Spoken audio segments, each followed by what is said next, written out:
From the KBIA Newsroom in Columbia, I'm Trevor Grandin. Missouri Governor Mike Kehoe says he plans to ask voters for permission to eliminate the state's income tax. The Republican governor announced the move yesterday during his second State of the State address in Jefferson City. The measure would be on the ballot in November, shifting any conversation about replacing the lost revenue to next year's legislative session.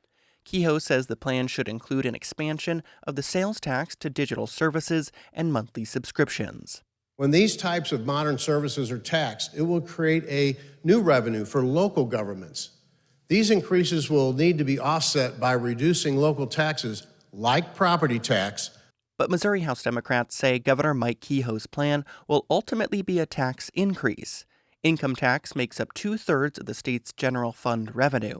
Minority Floor Leader Ashley Awney says the state would have to raise sales taxes to fill the gap, which might not be enough. So while most Missourians would get smacked with a massive tax increase to pay for yet another unwarranted tax cut for the rich, it could still leave the state collecting less revenue than before, which inevitably will mean devastating budget cuts.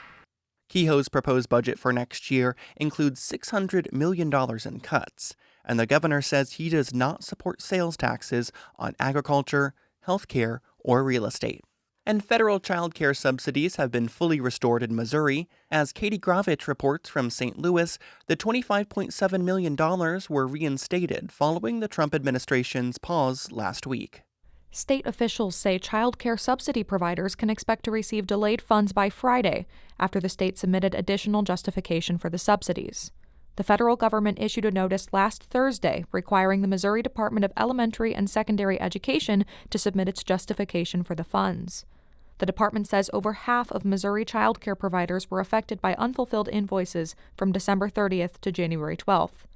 The Trump administration paused child care subsidies in several states after a pro-Trump influencer recently accused a Somali-owned Minneapolis daycare of fraud. I'm Katie Gravich. And a new physician assistant program in Columbia welcomed 10 students this month. The program is a collaborative effort between the University of Missouri-Columbia and the University of Missouri-Kansas City.